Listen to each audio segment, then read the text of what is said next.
Hi, hi, hi. How are we? What's cooking? All right. I want to tell you something first before I start. But here, let's discuss first the video, or at least read you the note, and then I'll tell you the things that I've been doing.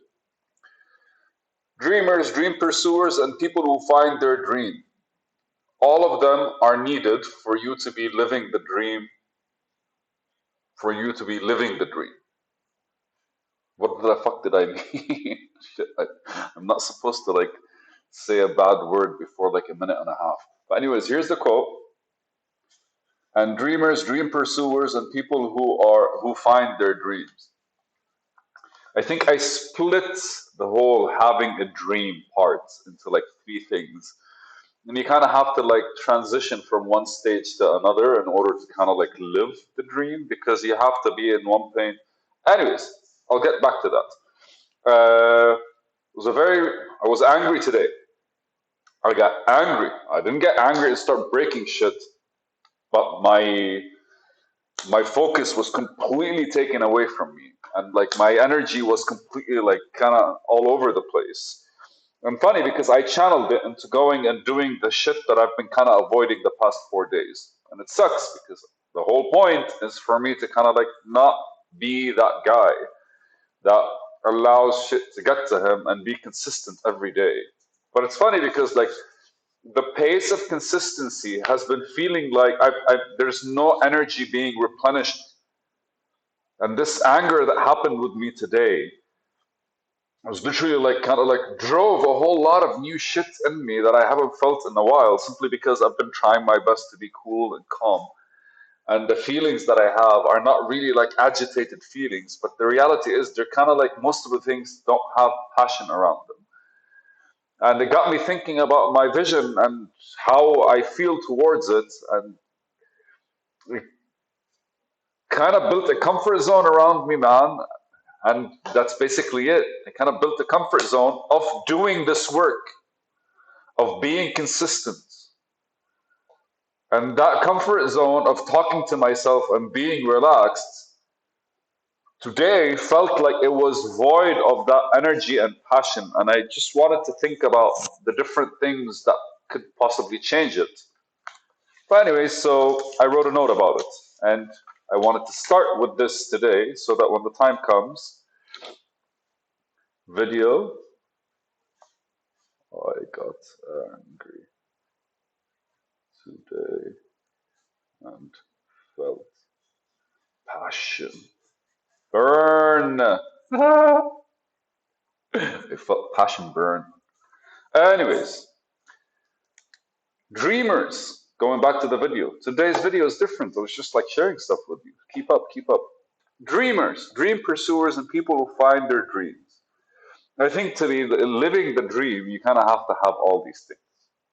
And why did I think of that? Like one of my favorite, like one of the favorite kind of like dynamics for me are there's always the whole adventure of the hero, right? Of the person that actually did something.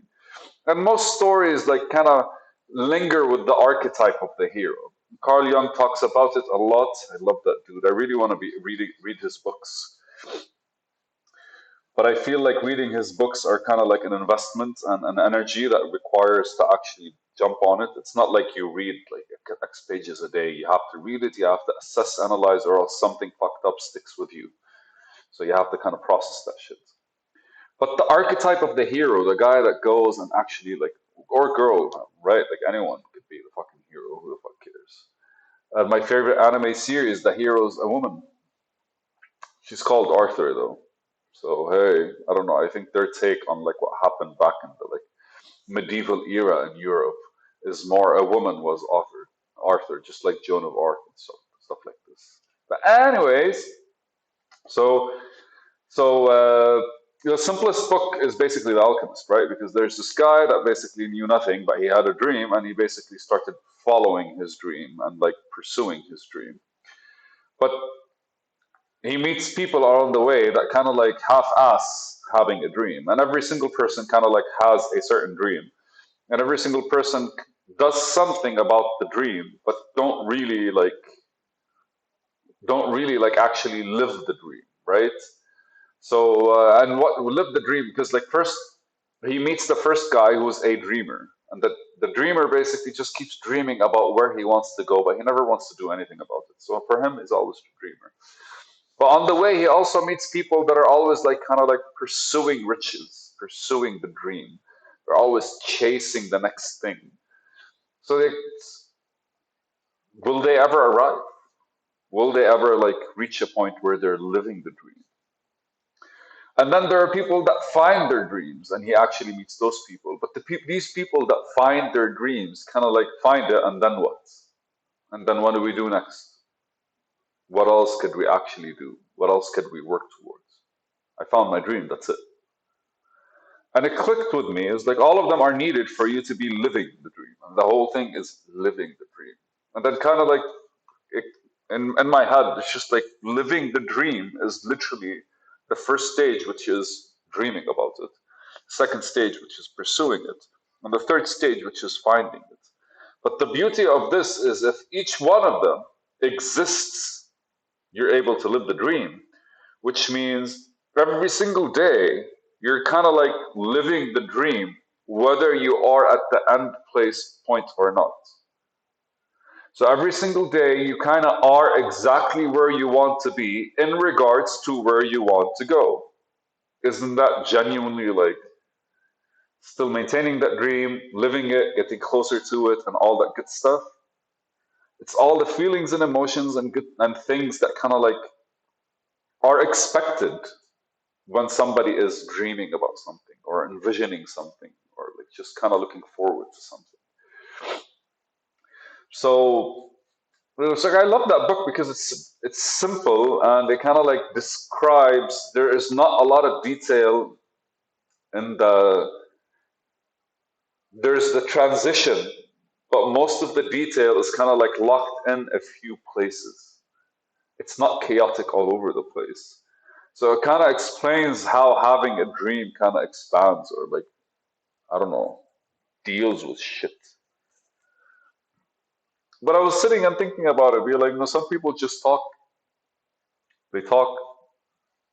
They live through their imagination, man. Most of them are perfectly fine doing that.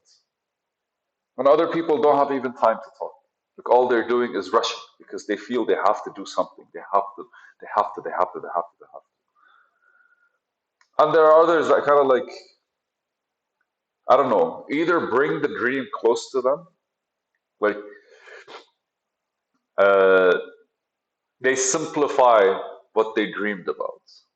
And I've met a lot of these people, which is amazing because, like, like again, like if you're able to convince yourself with something, go for it. If you're truly convinced. But I have friends of mine that talked about building houses and now kind of live with their parents, but they're fine with everything else. They just kind of like gave up on that stuff. Or friends of mine for now.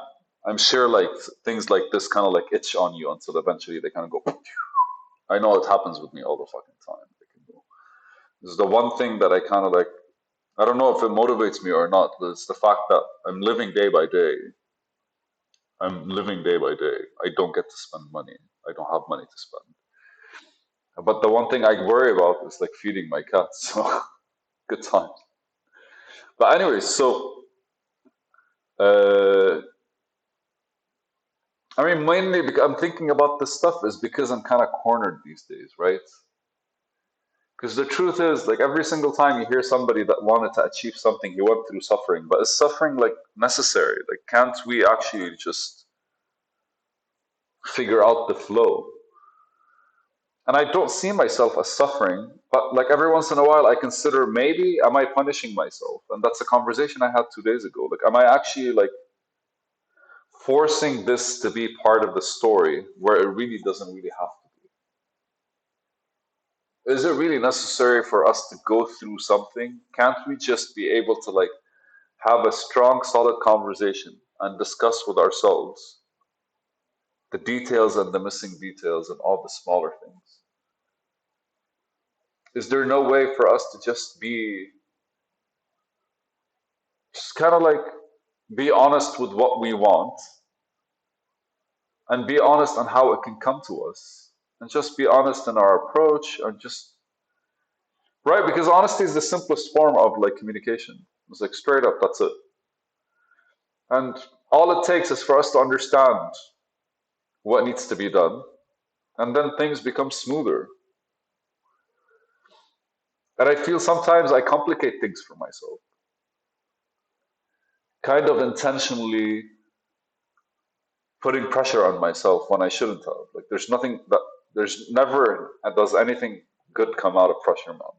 Even when I worked with people and they were like supposed to, it's a science study for people under stress to kind of have their brains kind of like become plastic and expand and learn new stuff under pressure. But the price to pay is a part of yourself. And is that a price we want to pay? It's a piece of yourself. And it takes you a while to get back to it. But at the very least, you survive. Is that necessary?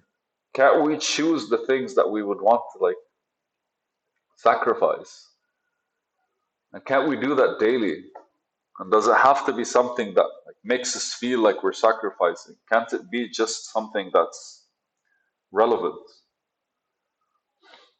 I don't know. The only thing that's relevant to me right now is the fact that I have family. But that's something you can never sacrifice, can you? Oof, that turned south. All right, babies. This is a video.